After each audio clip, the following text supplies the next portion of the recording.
You're listening to Vision in Snow, written by D.N. Leo, narrated by Jessica Lee.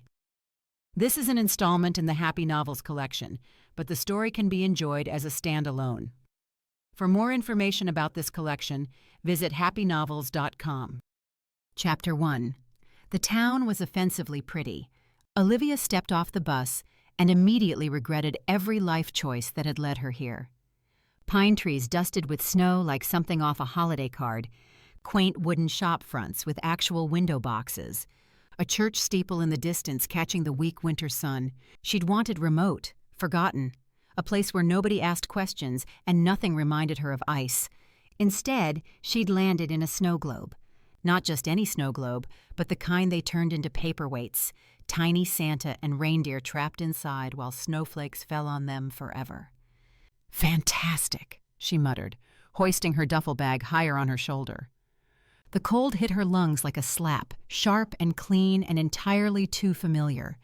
Her fingers found the leather band on her left wrist without thinking. The suppressant hummed against her pulse, steady and secure. Still working, still keeping her wolf buried so deep, even she forgot it existed most days. Nobody here needed to know what she was. Nobody here needed to know anything about her at all. The lodge sat at the edge of town, a crooked three-story building with a hand-painted sign that read Evergreen Rest in peeling green letters. The E had given up entirely and dangled sideways like a drunk leaning on a lamppost. Olivia checked her phone. The listing had promised rustic charm and authentic mountain atmosphere. "Authentic is doing a lot of heavy lifting," she said to no one. She started up the path, boots crunching through yesterday's snow, when movement on the ridge above the town caught her eye. Something white, something large, something launching itself off the edge of an ice cliff with all the aerodynamic grace of a thrown refrigerator. Olivia dropped her bag. The shape, a dog, she realized, an enormous cotton ball of a dog, sailed through the air with its legs splayed in 4 different directions.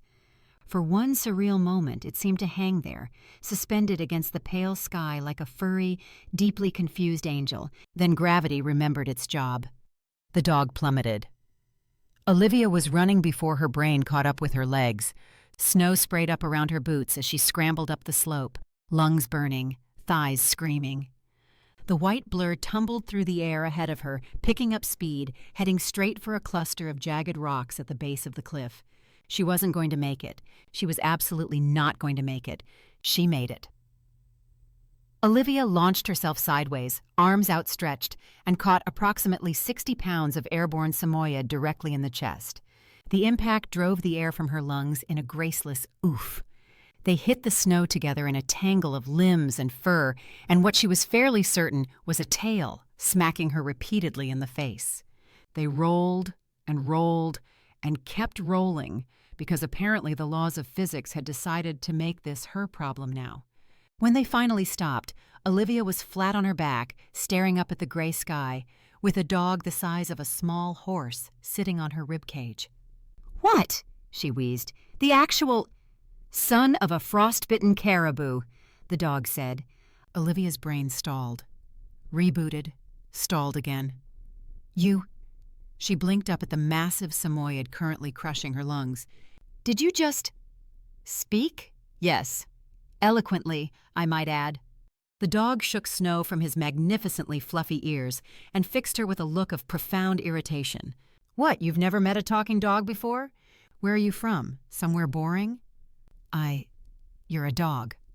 "Astute observation, truly. Your powers of perception are staggering," he sniffed. "I'm also fast. Exceptionally fast. Faster than a horse at full gallop, if you want to get technical about it, which I do. Frequently." Olivia opened her mouth, closed it, opened it again. "I used to race, you know," the dog continued, as if she'd asked, which she hadn't. "Used to win, consistently. Some would say dominantly, but I'm too humble to say that myself, so I'll just let you infer it."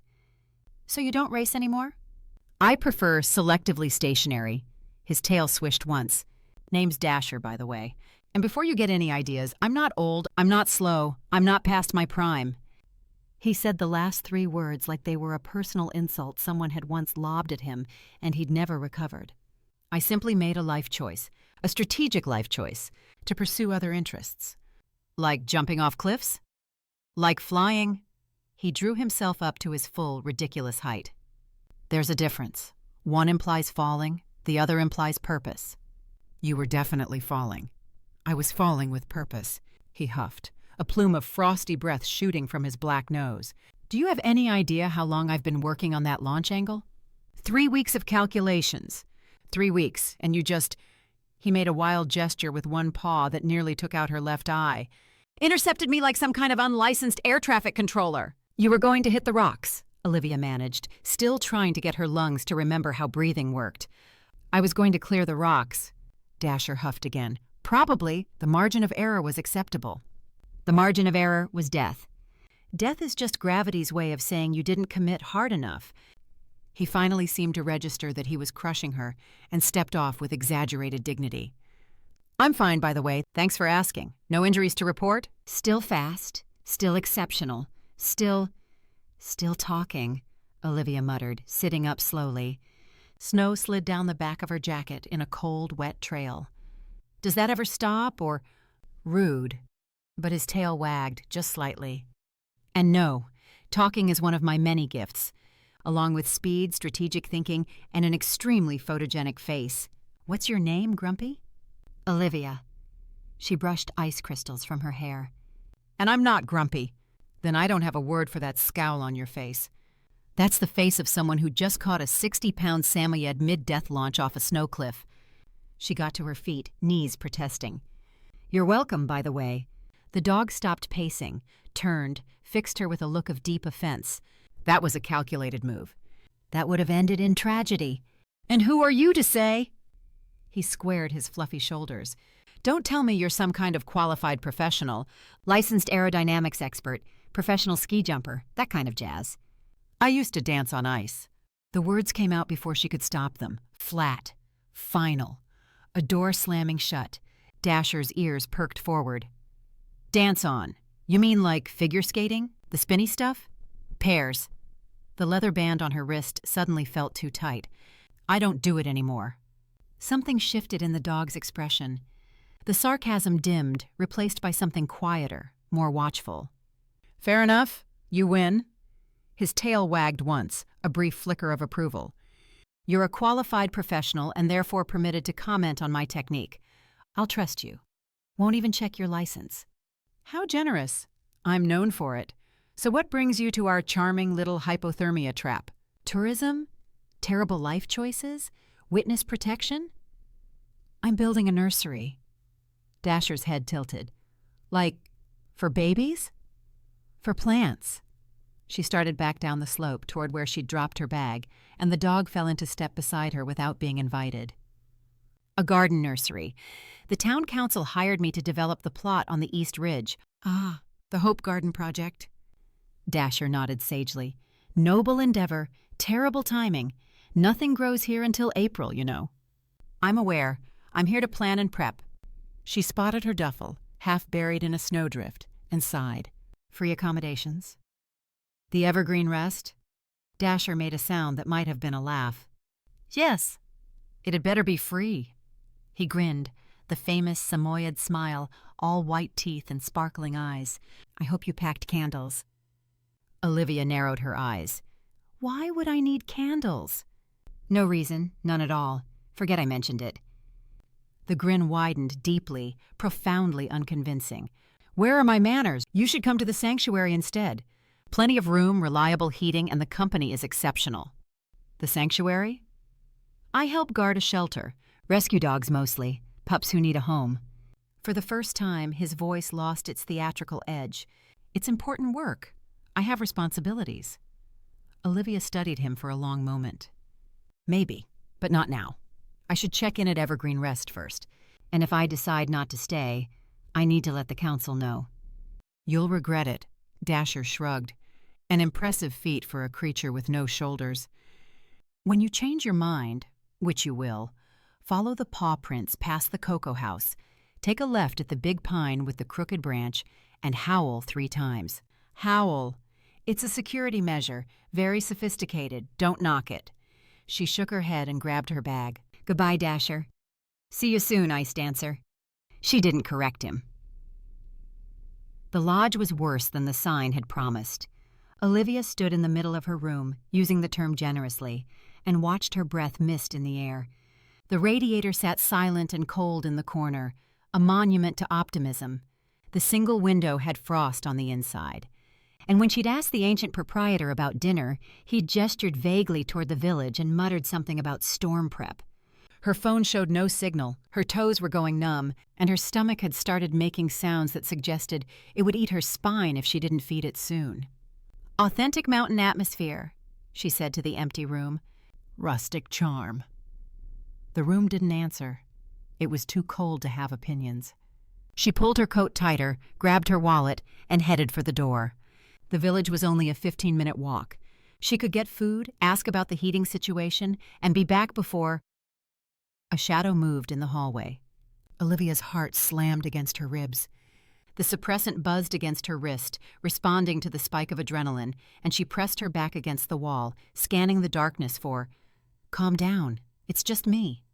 A white snout emerged from the shadows, followed by a magnificent ruff of fur and a pair of eyes that gleamed with entirely too much amusement. "Dasher," Olivia sagged against the wall. "What the hell are you doing here? Told you so, Duty." He trotted forward, and she realized he was dragging a canvas bag in his teeth. "Also delivery service, you're welcome." He dropped the bag at her feet. The smell hit her immediately. Fresh bread, something savory, the sharp sweetness of hot cocoa. "How did you—" "The storm's rolling in faster than expected," Dasher said, as if she hadn't spoken. "Old Evergreen Rest loses power if someone sneezes too hard. Figured you might appreciate not starving to death on your first night." Olivia stared at him, at the bag of food, at the ridiculous, infuriating, oddly thoughtful creature sitting in front of her like this was perfectly normal behavior. "How much do I owe you?" she asked. "My services are priceless." His tail swept the dusty floor. "But you can pay me with some tips on the jump you so baselessly critiqued." She snorted and pulled the bread from the bag. "I don't need to look twice to know your technique is poor." She tore off a chunk and bit into it. Still warm. It tasted like heaven. Her stomach groaned in agreement, demanding more. "But you have 4 legs. That changes the balance and the launch entirely." Dasher's ears shot forward.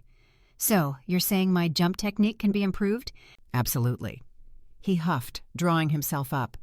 "Yes, I shall practice until it improves." "Why, though?" Olivia chewed slowly. "No offense, but I think your build is made for running on the ground." "Reindeer don't run on the ground," Dasher muttered. Olivia stopped chewing. "Excuse me?" "Never mind." He shook his ruff. "And don't ever ask again. Just teach me the jump, okay?" She studied the dog. There was a lot more to him than the bluster and the comedy. She gave herself a mental slap. It wasn't her business, wasn't her place. She'd come here to escape, to hide, to find some version of peace. Regardless of how adorable Dasher was, and how much there was to explore about him and the sanctuary he guarded, it wasn't her mystery to solve. "Now eat your food before it gets cold," Dasher said, already turning back toward the shadows. "And tomorrow you're coming to the sanctuary. Non-negotiable." "I don't remember agreeing to—" "Non, negotiable." He paused at the edge of the darkness. "The food you're eating. Hope you didn't expect me to cook that with my paws. Elder Nesta made the bread. She said you need help." His tail wagged once. "And she's never wrong." He disappeared down the hallway, leaving her alone with comfort food and the distinct feeling that her quiet escape had just gotten significantly more complicated. Outside, the wind picked up. Snow began to fall, and somewhere up on the mountain, shadows shifted against the white. Chapter 2. The sanctuary smelled like wet fur and chaos. Olivia stood at the gate, duffel bag over one shoulder, pride somewhere back at the lodge with the frozen radiator. She'd lasted exactly 1 night at Evergreen Rest. The power had died at midnight. The pipes had groaned like a dying animal at 3, and by dawn, ice had formed on the inside of her water glass. She was not here because Dasher told her to come. She was here because hypothermia was not part of her 5-year plan. The gate opened onto a wide yard enclosed by a timber fence, beyond which sat a long, low building with smoke curling from its chimney. Actual smoke, actual warmth. She could have wept, but the yard itself stopped her cold. 7 puppies of wildly different breeds and sizes were lined up in a ragged row across the snow. A tiny beagle sat at one end, ears dragging on the ground. A lanky mutt of indeterminate heritage stood in the middle, shivering. A round, waddling bulldog puppy anchored the other end, looking profoundly confused about why it was outside. And at the front, pacing like a general before his troops, was Dasher. "Back straight," he barked. "Eyes forward. Remember your training." The beagle fell over. "Nugget, get up. We've discussed this." The beagle, Nugget apparently, rolled onto his back and stuck all 4 paws in the air. "That is not the ready position." Dasher's tail twitched. He turned to the shivering mutt. Biscuit stopped trembling. Fear is a choice. "It's -8, Biscuit whimpered. "Temperature is a mindset." Dasher drew himself up and addressed the group. "Today we work on speed drills, followed by formation sprinting, followed by—" He paused for dramatic effect. "The jump." A collective whine rippled through the line. I know. Dasher held up a paw. "The jump is advanced. The jump is challenging. The jump requires commitment, courage, and an unwavering belief in vertical momentum." "What's vertical?" the bulldog asked. "Up, Potato. Vertical means up." "I don't do up," Potato said flatly. "Up is not my area." "Up is everyone's area." Dasher's eyes blazed with missionary zeal. "When Santa's sleigh needs pulling, there is no I don't do up. There is only flight. There is only glory. There is only—" "Who's that?" Nugget had rolled onto his stomach and was staring directly at Olivia. Every puppy head swiveled toward the gate. "Ah." Dasher turned, and his tail gave one swift wag. "That's Olivia. She's a professional ice athlete who has graciously agreed to consult on our aerial program." "I agreed to nothing," Olivia said, stepping into the yard. "And this isn't an aerial program. It's a yard full of puppies." "Recruits," Dasher corrected. "Puppies. Recruits in the early stages of an elite training regimen." He swept a paw toward the line. "Nugget, Biscuit, Potato, Sprocket, Dumplin', Waffles, and Tiny." Olivia looked at the last puppy. Tiny was a Great Dane mix the size of a small pony. "Tiny," she repeated. "It was ironic when he arrived," Dasher muttered. "Nobody expected him to keep growing." Olivia crouched down. The puppies immediately broke formation and swarmed her, tails going like windshield wipers, noses jabbing at her pockets, her hands, her chin. Tiny stepped on her foot and didn't notice. Potato sat on Nugget. Waffles, a golden retriever pup with enormous paws, tried to climb inside her jacket. "See what you've done?" Dasher sighed. 3 weeks of discipline, gone in 10 seconds. "They're babies, Dasher." Olivia scratched behind Waffles' ears. The pup's entire body vibrated with joy. "They can barely walk in a straight line. You can't expect them to sprint in formation, let alone jump." "They need to be ready," Dasher said. The humor dropped from his voice. Not entirely. There was always humor with Dasher, baked into the marrow of him, but something harder surfaced beneath it. "They need to be fast. They need to take care of themselves. I won't always be here to guard them, and neither will the elders. These pups need skills. They need age-appropriate skills." Olivia stood, dislodging Waffles gently. "Running drills for fun? Sure. Building stamina? Great. But you're asking a beagle to do sprint formations and a bulldog to jump. Not every dog is built the same." Dasher's jaw tightened. "I know that." "Do you? Because you're training them like they're all racers." She held his gaze. "And you are a racer. You know better than anyone that not every body is made for the same thing. Nugget's nose is better than his legs. Potato's got more grit than speed. Tiny's built for power, not agility." Dasher's ears flattened, not in aggression, in recognition, the kind that stung. "They still need to be able to run," he said quietly. "Then teach them to run like themselves. Not like you." The silence sat between them, cold as the snow under their boots.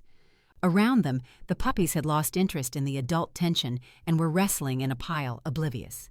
Dasher looked at the pups, then at Olivia. "I'll take it under advisement," he said stiffly. "That means no." "That means I'll think about it while disagreeing with you internally." His tail gave one reluctant wag. "Come on, Nesta's cooking and she'll be insulted if you don't eat." The kitchen was the warmest room Olivia had been in since leaving the city. Not just temperature, though the wood stove pumped out heat like a living thing, and the air was thick with the smell of cinnamon and butter and something savory bubbling on the back burner. It was the feel of the room. Herbs hung in bundles from the ceiling. A worn quilt was draped over the back of a rocking chair. Mismatched mugs crowded a shelf above the sink. A radio played something old and scratchy in the corner. It felt like someone's home. Olivia's throat tightened. "Sit," Nesta said without turning from the stove. She was small, silver-haired, wrapped in a wool cardigan that had seen better decades, and moved with the unhurried efficiency of someone who'd been feeding people for 60 years and saw no reason to rush now. "Food's almost done. You don't have to—" "I said sit." Nesta pointed a wooden spoon at the table. The spoon had the authority of a scepter. Olivia sat. A plate appeared in front of her. Eggs, toast with thick butter, sliced tomatoes, and a mug of cocoa so rich the spoon nearly stood up on its own. The first bite of toast made her eyes close. The butter was real, not the kind from a plastic tub, but the kind someone had actually churned, dense and golden and slightly salted. "Good?" Nesta asked, settling into the chair across from her. Olivia nodded, not trusting her voice. The food tasted like mornings she hadn't had in years. Kitchen mornings. Someone cooking for you mornings. The kind she'd stopped believing in. "Dasher says you're here for the garden project," Nesta said. "That's right." Olivia took a sip of cocoa. The warmth spread through her chest. "Planning and prep work. The council offered the contract and free accommodation." "Such as it is." The corner of Nesta's mouth twitched. "I told them that Lodge needed work before they put anyone in it. Did they listen? They did not." Olivia almost smiled. Almost. Nesta's eyes drifted to Olivia's wrist, to the leather band. The old woman's expression didn't change, but something in the air between them shifted. "How long have you worn that?" Nesta asked. Olivia's hand moved instinctively, covering the suppressant with her other palm. "A while. It's not doing you any good, you know." Nesta said it the way she'd said sit without apology. "Suppressants aren't natural. Your wolf is part of you. Bearing it doesn't make the pain go away, just makes you carry it alone." "I'm fine carrying it alone." "Nobody's fine carrying it alone. They just get used to the weight." Nesta rose and refilled Olivia's cocoa without asking. "What happened?" The kitchen was too warm, too kind, too much like the places Olivia had spent 3 years avoiding. "My partner," she said. The words scraped out like something rusted. "We were pairs skaters. Olympic track. He died. Ice accident during training."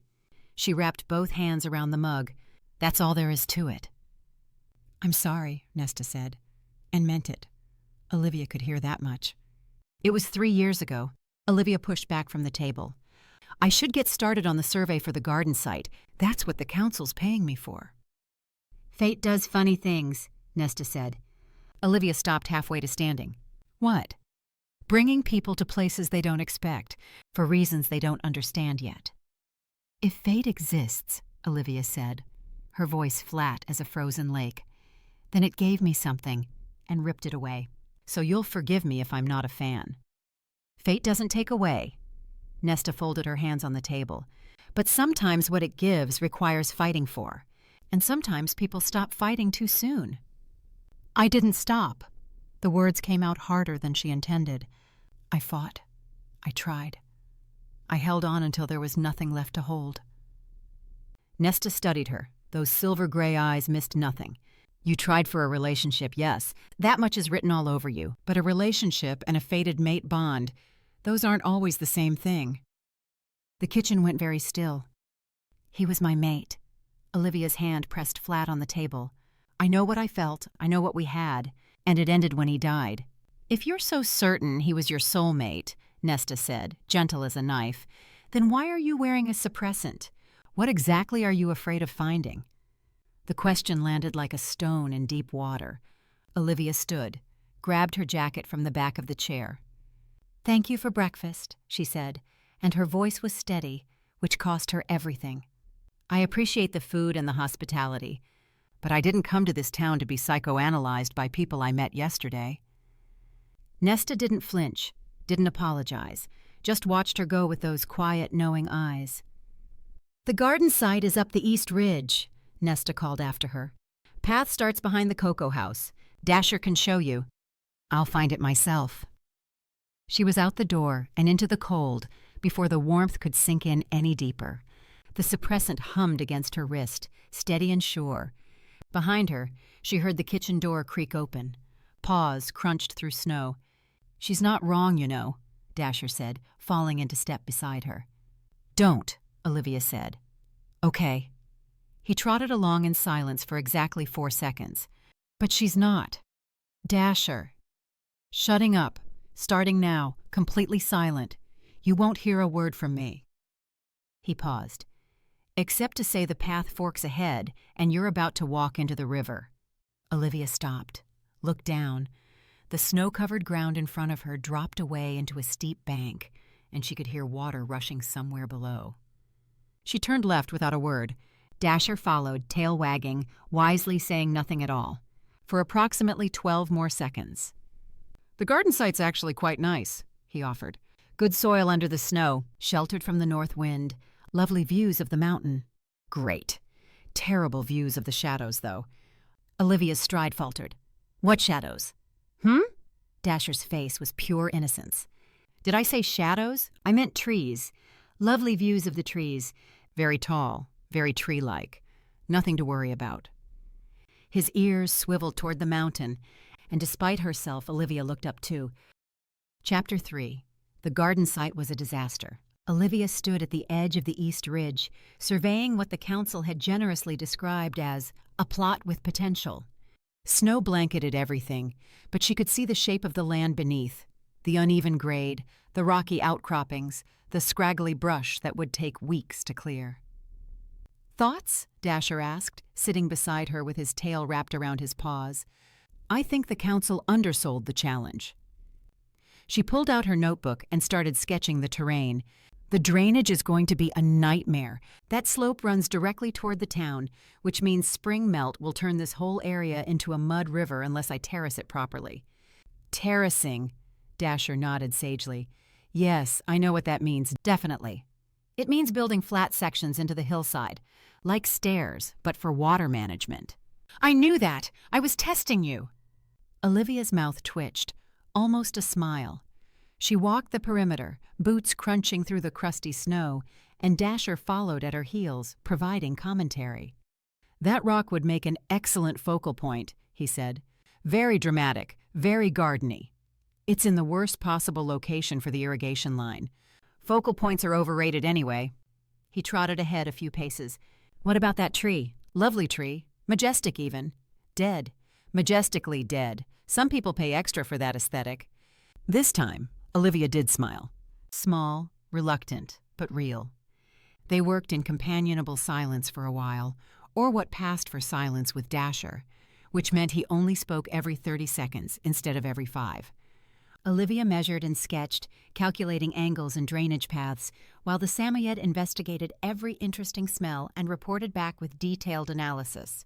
"Rabbit was here," he announced. "Recently, traveling northeast. Seems stressed.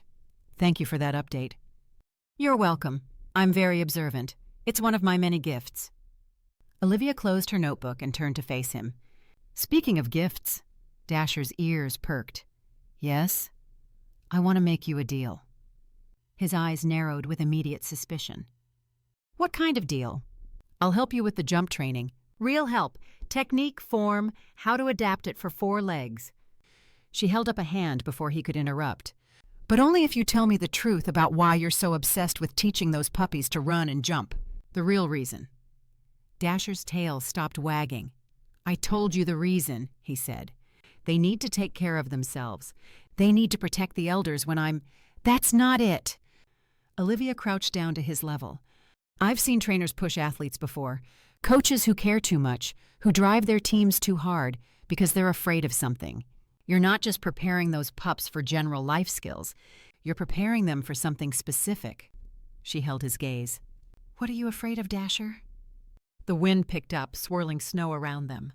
For a long moment, the only sound was the creak of frozen branches and the distant call of a bird. "You'll think I'm crazy," Dasher said finally. "I caught you mid-flight off an ice cliff yesterday. The bar for crazy is pretty high." He didn't laugh. Didn't even attempt a deflection. That, more than anything, told her she was on the right track. "I have visions," he said quietly. Olivia blinked. Visions. Dreams. Except they're not dreams because they happen when I'm awake, and they're not hallucinations because they come true. His voice dropped. "Not always. Not exactly, but close enough to terrify me." "What kind of visions?"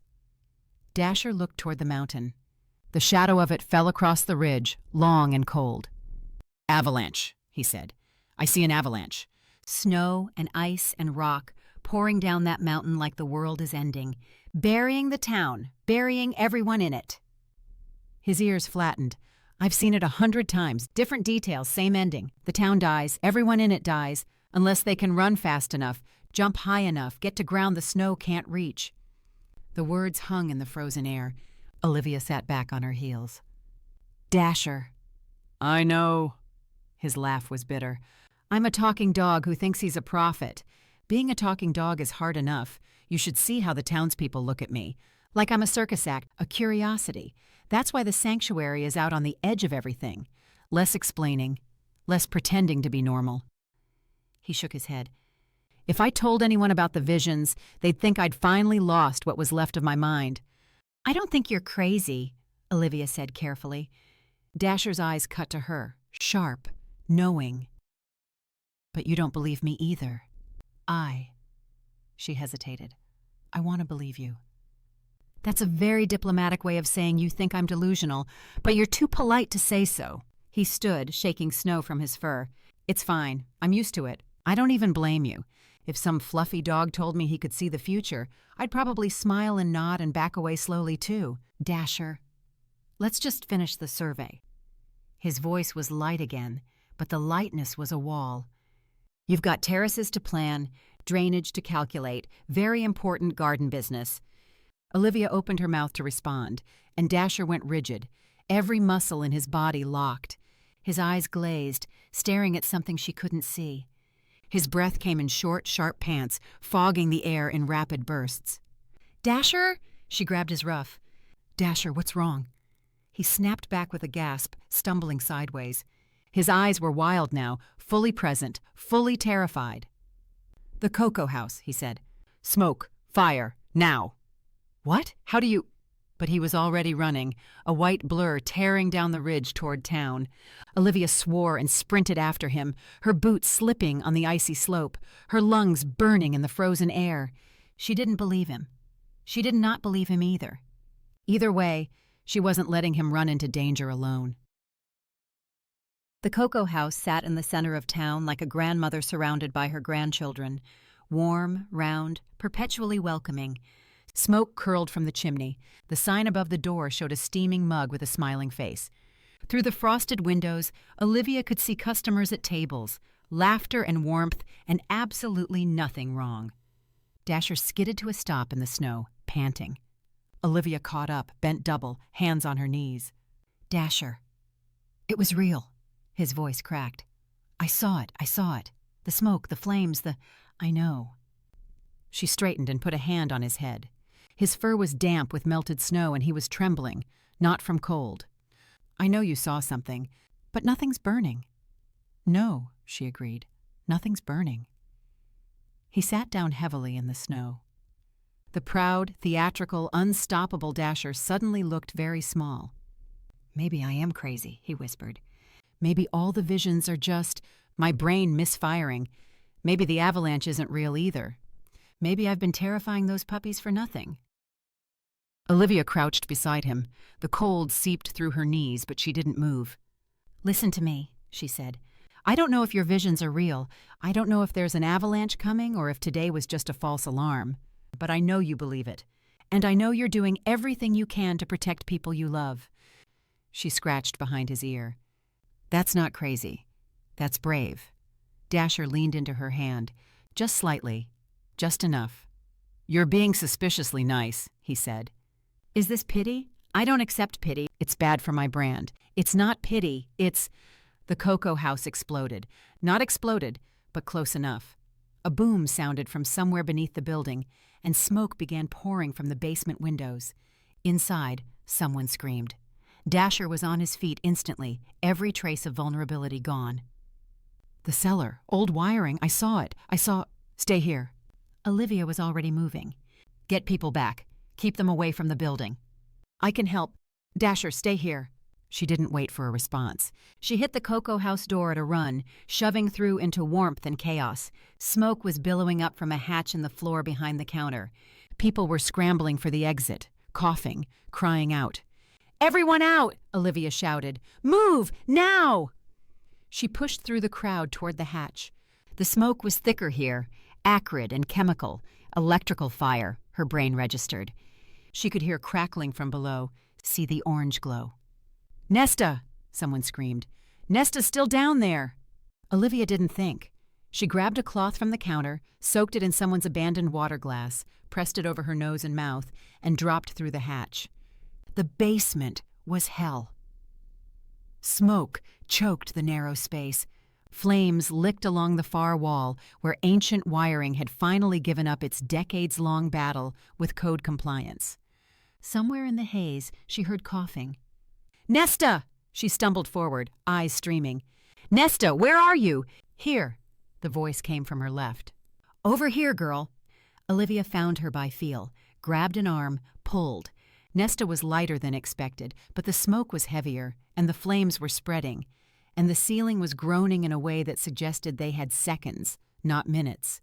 She hauled the old woman toward the hatch. The ladder was narrow, too narrow. She shoved Nesta up first, hands under her feet, pushing, lifting. "Climb," she gasped. "Keep climbing." Hands reached down from above, townspeople, pulling Nesta to safety. Olivia grabbed the ladder rungs and hauled herself up, lungs screaming, eyes blind with tears and smoke. She tumbled out onto the cocoa house floor, and someone dragged her toward the door, toward air, toward cold, clean snow and a sky that had never looked so beautiful. She lay on her back, gasping. Nesta was beside her, coughing but alive. Around them, the town rallied. Bucket brigades forming, someone shouting about the fire station in the next valley, everyone moving, helping together. But something was wrong. Something was missing. Olivia sat up, scanning the crowd. "Where's Dasher?" No one answered. No one had seen him. She staggered to her feet, ignoring the hands that tried to steady her, the voices asking if she was okay. Her eyes swept the street, the crowd, the edge of town. There. A white shape, disappearing into the tree line at a run. Fleeing into the woods like something was chasing him. Olivia ran after him. The forest swallowed her within seconds. Trees pressed close, blocking the fading afternoon light. Snow muffled her footsteps, her breathing, everything except the hammer of her own heart. Dasher's tracks cut a clear path through the white. He wasn't hiding, just running blind. "Dasher!" she shouted. "Dasher, stop!" No answer. The trees absorbed her voice like cotton. She pushed deeper, following the trail. Branches snagged her jacket. Her feet broke through the crust of snow with every step, slowing her down, wearing her out. But the tracks kept going, and so did she. She found him in a clearing. He was sitting in the center of it, perfectly still, staring at nothing. Snow had already begun to settle on his fur. He looked like a statue, a ghost. Dasher. She approached slowly, hands up, like he was something wild that might bolt. "Hey, talk to me." I froze. His voice was flat, empty. The fire started, and I saw it. I saw the flames through the window, and I just stopped. Couldn't move, couldn't think, couldn't do anything except stand there like a useless, stupid coward. "You're not a coward. I let you go in by yourself because I couldn't." He still wasn't looking at her. "I let you run into a burning building because I was too afraid to do it myself. What if you died? What if Nesta had died? It would have been my fault. Because I saw it coming and I still couldn't—" His voice broke. Olivia crossed the clearing and sat down beside him in the snow, close enough to touch, but not touching. Not yet. "You warned us," she said quietly. "If you hadn't seen it coming, no one would have been outside to help. Nesta would have been alone in that basement with no one looking for her. I should have gone in myself. You're a dog, Dasher. You don't have hands. You can't climb ladders or carry people or... I should have tried. His head dropped. I should have at least tried. The snow fell around them, soft and silent. Somewhere in the distance, an owl called. "What happened to you?" Olivia asked. "Before, with fire." Dasher was quiet for a long time. "There was a fire at the old racetrack," he said finally. "Years ago, before I retired, I was trapped in a stall. Couldn't get out. The smoke was so thick I couldn't see, couldn't breathe. I thought I was going to die in a tiny burning box." His tail curled tighter around his body. "Someone pulled me out eventually." She pulled him into her arms and held him. His fur was cold against her jacket, but she didn't let go. "You have PTSD," she said softly. "You poor thing." "No, I don't." His voice was muffled against her shoulder. "I'm a dog." "You're a talented dog, Dasher, and I'm not talking about your speed." She loosened her grip enough to look at him. "Speed can be trained, but your visions? You saw that fire before it happened. That's a gift that can't be taught." I froze, Olivia. He pulled back, dark eyes hollow. "What kind of sanctuary guard am I if I freeze in front of danger?" "That's an issue," she agreed. "A psychological problem. But it can be fixed, if you let it be fixed." "I don't have a psychological issue." His ears flattened. "I'm just a coward." Olivia reached out and placed her hand on his back. His fur was cold and wet, but beneath it she could feel him shaking. "You're not a coward," she said again. "You're traumatized. There's a difference." "Feels the same." "I know." Her fingers curled into his fur. "Believe me, I know." He finally looked at her. Those dark eyes, usually so full of mischief and deflection, were raw. "How do you live with it?" he asked. "The fear, the failure. How do you keep going when your own body betrays you?" Olivia thought about ice, about the sound of a fall that ended everything, about 3 years of suppressance and silence and running from every place that felt like home. "I don't know," she admitted. "I'm still figuring that out." "Great." His tail twitched. "We're both disasters. Complete disasters. Absolute catastrophes of sentient beings. The worst." His tail wagged. Once. Weakly. "Thanks for coming after me," he said. "Thanks for warning us about the fire. Even though I froze, even though you froze." She stood, brushing snow from her legs. "Now come on, it's getting dark, and I don't actually know the way back." Dasher rose, shaking snow from his coat. He looked exhausted, defeated, but still standing. "Follow me," he said, "and try to keep up. I know I'm fast, but I'll go slow for your benefit." "How generous." "I'm known for it." He started walking, then paused. "And I suppose I should admit, I have a small problem with fire and small spaces." "Just a small problem," she agreed, "and we'll fix it together. Deal?" "Sure, just to make you feel better." His tail lifted slightly. "And to stay on brand." "Absolutely. You're a badass sanctuary guard who can run and jump through the snow like a reindeer." "How's that?" "Acceptable." He trotted ahead a few paces, then looked back. "You're being suspiciously nice again. Just one note. I don't share my jerky." "Noted. I won't go near your jerky. It's premium jerky, elk, very expensive." "I believe you." "Good. Because I'd hate to have this friendship ruined over snack theft." They walked back through the darkening forest together, and if Olivia's hand stayed on Dasher's back the whole way, neither of them mentioned it. Chapter 4. The sky looked wrong. Olivia stood at the edge of town, squinting up at the clouds gathering over the mountain. Gray and heavy, they moved faster than clouds should move, swallowing the peaks like a slow rolling tide. "Don't go." She turned. Dasher sat in the snow behind her, ears flat, tail perfectly still. "The weather's turning," he said. "I can smell it. Storm's coming in fast, faster than the forecast said. You go up to that ridge now, you might not make it back before it hits." "I'll be quick." She adjusted her pack. "I just need to mark the terrace lines while I can still see the drainage patterns. Once the new snow covers everything, I'll lose weeks of work." "Weeks of work versus dying in a blizzard." Dasher's head tilted. "Interesting prioritization. Really showcases your decision-making skills." "I'm not going to die in a blizzard." Famous last words. They'll put that on your headstone. He sat up straighter, adopting a solemn tone. Here lies Olivia Summers. She was not going to die in a blizzard. She was incorrect. I'll bring flowers every year, probably daisies. You seem like a daisy person. Olivia almost smiled. Almost. I'll be back before it gets bad, she said. 2 hours, 3 at most. And if you're not? Then you can say, I told you so, at my funeral. I will, Dasher called after her as she started up the path. I'll say it loudly, multiple times, with dramatic pauses for effect.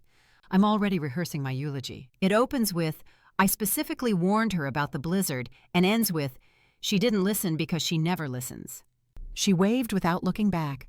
The middle part is just me weeping attractively, he shouted. Very moving. People will talk about it for years. The path to the East Ridge was steeper than she remembered, the snow deeper. By the time she reached the garden site, her thighs burned and her breath came in sharp, frozen gasps. The clouds had swallowed half the sky now, and the temperature had dropped at least 10 degrees. Dasher was right. She should have listened. She pulled out her notebook anyway. 2 hours. She could mark the main terrace lines in 2 hours if she worked fast. She'd barely finished the first measurement when she heard footsteps behind her. Not animal footsteps. Human. Olivia spun, notebook clutched to her chest like a shield. The man standing at the edge of the clearing was tall, broad, dressed in black winter gear that probably cost more than her monthly grocery budget. His eyes were pale.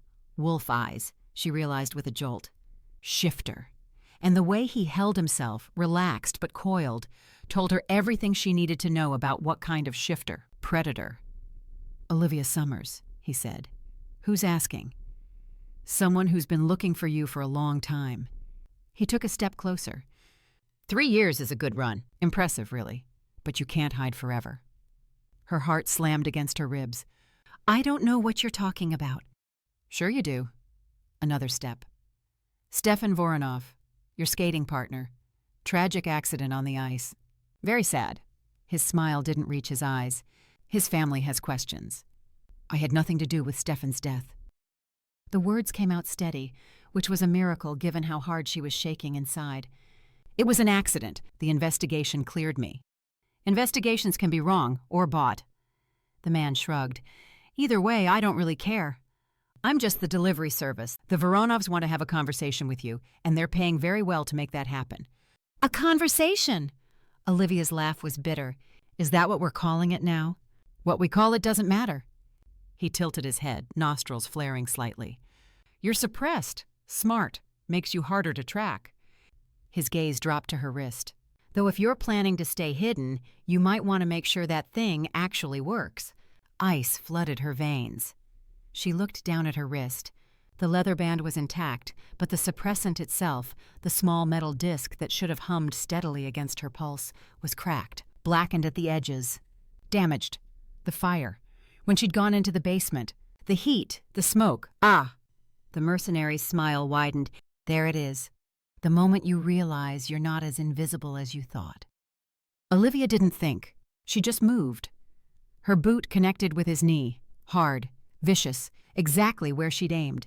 He grunted, stumbled, and she was already running, sprinting across the snow toward the tree line, toward anywhere that wasn't here. She heard him curse behind her, heard his footsteps pounding through the snow, gaining, always gaining. The ridge dropped away without warning. One moment she was running. The next, the ground vanished beneath her feet, and she was falling, tumbling, snow and rock and sky spinning together until she slammed into something solid, and the world went black. Olivia woke to pain and silence. She was lying on stone. Cold, wet stone. Above her, a crack of gray light filtered down from what looked like a very long way up. She'd fallen into a crevasse, a cave maybe, carved into the ridge by centuries of snowmelt. The walls pressed close on either side, too close, and the ceiling hung low enough that she couldn't stand fully upright. Her left wrist screamed when she tried to push herself up, broken probably, or badly sprained. Either way, useless. There you are. The voice came from above. She looked up and saw the mercenary's face peering down through the crack, silhouetted against the churning sky. Nasty fall, he said conversationally. You're lucky you didn't break your neck. Lucky. Olivia's voice came out as a croak. That's one word for it. Here's the situation. He crouched at the edge, arms resting on his knees. You're stuck in a hole. Your wolf is too suppressed to heal you fast enough to matter. Storm's coming, which means you're going to freeze to death down there unless someone helps you. And you're offering to help out of the goodness of your heart? I'm offering to help in exchange for the charm. Olivia's good hand moved instinctively to her chest, to the small pendant hidden beneath her jacket. Stefan's charm, the last thing he'd given her before the accident. I don't know what you're talking about. Please. The mercenary's voice dripped with contempt. The Voronovs have been very specific. Stefan gave you something before he died, a family heirloom. They want it back. It's mine. He gave it to me. And now you're going to give it to them. Or, he gestured at the sky, at the clouds racing overhead. You're going to die in that hole, and I'm going to climb down and take it off your frozen corpse. Your choice. Olivia's jaw tightened. Go to hell. Stubborn? He sighed theatrically. Fine, we'll do this the hard way. I'll just wait until... A blur of brown fur shot across the cave mouth and slammed into the mercenary's hip with the force of a small, furious cannonball. There was a yelp, a scramble, a sound that might have been, "What the?" cut off by another impact, then silence. Then Dasher's face appeared, peering down through the crack. Snow dusted his ears, his tongue lolled slightly to one side. You okay, Olivia? Yes. What happened? I headbutted him. Dasher sounded immensely pleased with himself. Well, technically my head hit his hip. Semantics. He wasn't polite about it, though. He kicked me, very rude. So in self-defense, I retaliated.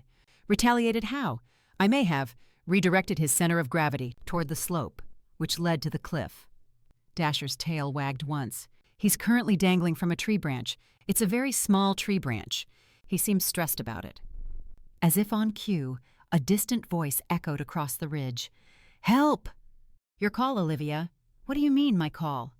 He was going to leave you here to freeze. Threatened to take the charm off your dead body. Dasher's ears flattened. I have the rope. I can throw it to him. Or I can. Not. Help! The branch is cracking!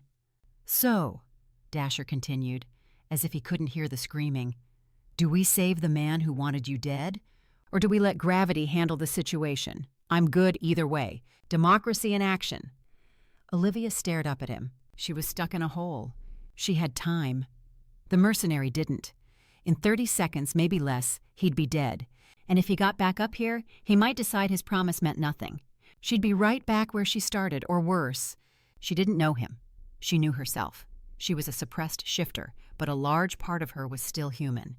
And she couldn't live with herself knowing she'd let someone die when she could have helped. Give him the rope. Are you sure, Olivia? Yes, but with a condition. He has to go back and tell those people I died on the mountain, so they stop looking. Dasher tilted his head toward the cliff's edge. Can you hear that, mercenary? She's offering to save your life despite your whole murdery vibe. In exchange, you tell the Voronovs she's dead. Frozen solid. Very tragic. End of story. Yes! I promise! Swear on the code!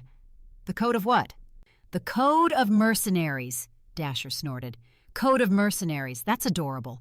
Like pirates with better dental. He glanced back down at Olivia. I'll pull him up, but if he so much as breathes wrong, I'm introducing him to my teeth. We have an understanding, he and I. He disappeared. A minute later, the mercenary appeared at the mouth of the cave, breathing hard, covered in snow and scratches. Dasher stood beside him, hackles raised, every line of his small body radiating, "Don't try it." The mercenary squatted down, peering into the crevasse. Thank you, that was noble of you. Thank Dasher. He did the pulling. Dasher. The mercenary glanced at the dog. Right, the one with the teeth. So many teeth, Dasher agreed cheerfully. Would you like to count them? I can open wide. I'm good. Your loss. Dasher's tail wagged once. Now, you were leaving? The mercenary looked back down at Olivia. You want me to help you up before I go? She assessed her options. Her wrist throbbed. She couldn't climb.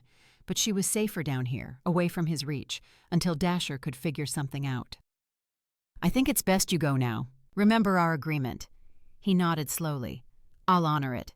I'll tell them you died in the snow. No more harm will come to you, not from me. Wait. He paused. You're right. They might not believe you. They might think you lost my trail and said I died to save face.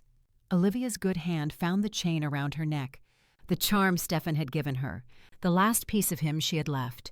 She yanked it free and threw it up through the crack. Take it. Give it to them as proof you found my body. The mercenary caught the charm, studied it. Something flickered across his face. Surprise, maybe, or respect. That's clever. This is just sentimental value to you, but to them, it's a family heirloom. Proof enough. He pocketed the charm and stood. Have a good life, Olivia Summers. She plans to, Dasher said. Now shoo, before I change my mind about the teeth thing. The mercenary left. Dasher watched him go, ears pricked, body tense, and then slowly his hackles lowered. He's gone, halfway down the slope already. His face appeared over the crack again. Now let's get you out of there. I'm throwing down the rope. I can't. The words tasted like failure. My wrist, I can't grip the rope, let alone pull myself up 20 feet. Try anyway. Dasher, I physically cannot. My wolf could heal this in an hour, but you'll be an ice sculpture in an hour. A very pretty one, probably, but still frozen. And the storm hits in 15 minutes. His voice sharpened. You'll turn into an ice mummy, Olivia. I will not have it. I swear on the sacred code of canine companionship and the eternal bond of shared snacks. Stay there. Don't move. Don't fall asleep. I'm coming to get you. How? You can't climb down here any more than I can climb up. Silence. Dasher? More silence. Just the wind and the cold and the slow creep of snow piling at the entrance to her tiny prison. She didn't know how long she waited. Long enough for the cold to stop hurting and start feeling like warmth, which she knew was bad. Long enough for her thoughts to go fuzzy at the edges. Long enough to wonder if Dasher had been bluffing about having a plan, if he was out there right now trying to find help that wouldn't come in time. Then she heard it. Scratching. Digging. Coming from somewhere to her left, where the cave wall met the floor. Dasher? Don't! His voice was muffled, strained. Don't talk. Distracts me. Very delicate operation happening here. Highly technical. Extremely professional. What are you doing? I said don't talk. More scratching. More digging. There's a side passage. Comes out lower on the ridge. Narrow. Very narrow. A pause. His voice went higher. Very, very narrow. I can fit. Probably. Possibly. We'll find out. Her heart clenched. Narrow tunnels, enclosed spaces, the thing he feared most in the world. She could hear him muttering to himself as he dug, little fragments of panicked pep talk drifting through the stone. You're fine. This is fine. Walls are just vertical floors, nothing scary about floors. You walk on floors all the time. These are just floors that happen to be very close to your face, and also closing in. Are they closing in? They're not closing in. Probably not closing in. Dasher? What did I say about talking? A shower of dirt. Actually, no. Talk. Say something. So I know you're alive, and so I know I'm alive, and can still feel my pause, which I currently cannot feel. Is that normal? That's probably fine. Olivia started humming. Something old, something half-remembered from childhood. A lullaby, maybe. The notes came out thin and wavering, but she kept going, kept the sound alive in the darkness. The scratching got closer. She could hear his breathing now, fast, ragged, panicked, the sound of an animal fighting every instinct in his body. Almost there. His voice cracked. Almost. Just tell me the walls aren't actually moving, Olivia. Because they feel like they're moving. They're definitely not moving, right? Right. They're not moving, Dasher. Good, great, excellent. Because if they were moving, I would simply pass away, and that would be inconvenient for both of us. A section of the cave wall collapsed inward. Dasher burst through the gap in an explosion of snow and dirt, eyes wild, whole body trembling so hard she could hear his teeth chattering. Hi, he managed. Told you, situation completely under control. I am a professional. Please ignore the hyperventilating. Olivia laughed. It came out as a sob. You idiot, she said, her voice breaking. You wonderful, ridiculous, impossibly brave idiot. Less emotional reunion, more escaping. He shook snow from his coat, still shaking. The tunnel's tight, but it slopes up. You can crawl. Follow me. Dasher! Now, Olivia. She crawled. The tunnel was exactly as horrible as he'd described. Tight, dark, pressing in on all sides like a living thing. She could hear Dasher ahead of her, his breathing still fast and shallow, his paws scraping against stone. He was terrified. She could smell it on him, sharp and acrid beneath the snow. But he kept going, and so did she. The tunnel widened, the darkness lightened, and then, suddenly, gloriously, she was pulling herself out onto open snow, gasping in air that tasted like ice and freedom. Dasher collapsed beside her, sides heaving. "We made it," he panted. "We're alive! I'm alive! My paws exist again!" He lifted his head, fixed her with a stern look. "Nobody mentions the tunnel ever again. It didn't happen. We emerged from the mountain through the power of positive thinking. Agreed?" "You saved my life." "I know, very heroic. Add it to my list of accomplishments. Right below excellent judge of character, and above surprisingly good at headbutting mercenaries." He staggered to his feet. "Now we have 5 minutes to get down this mountain before the storm hits. Can you make that?" Olivia pushed herself up, cradling her broken wrist against her chest. The pain was still there, but it seemed smaller now, manageable. "I don't have your speed," she said, "but I'm not dying today." "That's the spirit." He started down the slope. "Less dying, more running. Let's go, partner." They ran. The snow was deep and her legs were exhausted, and her wrists screamed with every jarring step. But she kept moving, kept following the small brown shape cutting through the white ahead of her. "For the record," Dasher called over his shoulder, "I'm very glad I didn't have to deliver that eulogy. It was quite moving. I'd worked very hard on it." "You can save it for another time." "Absolutely not. I'm burning it the moment we get home. Fresh start, new material." He glanced back at her, tongue lolling. "Thank you for coming after me, by the way. And you crawled through that— What did I say about the word?" He shuddered mid-stride. "That word is banned. Forever. I'll divorce you before we even form a partnership." Olivia almost stumbled. "Are we forming a partnership?" "Obviously. Partners in crime. The Hope Garden Project, I'll help you with that. The Jumping Project, you'll help me with that." He hopped over a fallen branch without breaking stride.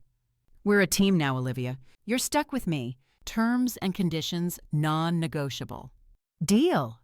She found herself smiling despite everything. "Partner. Excellent.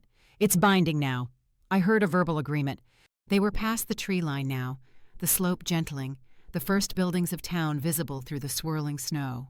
Almost there. Almost safe. "I noticed something," Dasher said, his voice going oddly careful. "What?" "You let go of Stefan's charm, the last piece of him you had." He looked back at her. "Was that the letting go of the past so we can have a real future kind of letting go? Or just a tactical decision?" Olivia's hand drifted to her bare throat. The place where the chain used to rest felt strange. Lighter. "I loved Stefan," she said quietly. "But he wasn't my mate, Dasher." "Ah," Dasher nodded sagely. "So Elder Nesta was right the whole time. Told you she's never wrong. Very annoying, but accurate." "I suppose so." "Then we close that chapter." He bounded ahead, turned to face her, trotting backward through the snow with ridiculous confidence. "Fresh start, new garden, new partnership, no more running from the past." "Agreed." "Perfect." His tail wagged once. "Oh, also what?" "I had another vision, just now." He said it casually, like he was mentioning the weather. "While I was busy not panicking and definitely not crying a little bit." Olivia's heart stuttered. "Another vision? Of what? Another avalanche? A tornado? Please tell me it's not a tornado." "Better." Dasher stopped, and when he looked at her, his eyes were bright with something that might have been mischief or might have been certainty. "I saw your mate, Olivia. The wind picked up. The storm was closing in." But Olivia stood frozen in the snow, staring at the dog who'd just turned her entire world sideways. "You what?" "Your mate? Tall, grumpy-looking, excellent bone structure." Dasher's tail wagged faster. Very dramatic entrance, too. You're going to love it. Dasher. Come on. He turned and started running again, bounding through the snow toward town. Let's get you warmed up first. I'll tell you everything over hot cocoa. You're going to want to be sitting down. Olivia ran after him, her broken wrist forgotten, her exhausted legs finding new strength. Her mate. Dasher had seen her mate, and somewhere out there, under the same gray sky, he was waiting. Thank you for listening to Vision in Snow, but we're not done with the story. Not even close. Olivia spent 3 years hiding. She gave up the last piece of Stefan to save a man who wanted her dead.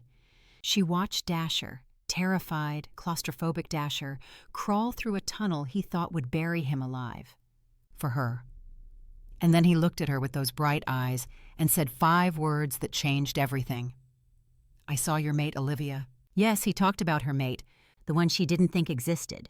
Tall, grumpy-looking, excellent bone structure, a dramatic entrance. You've seen Olivia survive. You've seen her let go. Now see her fall. D.N. Leo has the full romance waiting for you at happynovels.com. In Snow I Found You, the mate reveal, the chaos, and how Dasher helps Olivia get the happy ending she deserves. The link is in the description. And if this story made you laugh, made you hold your breath, made you fall a little bit in love with a talking dog who headbutts mercenaries, hit subscribe. More happy novels are coming. Dasher would want you to stay.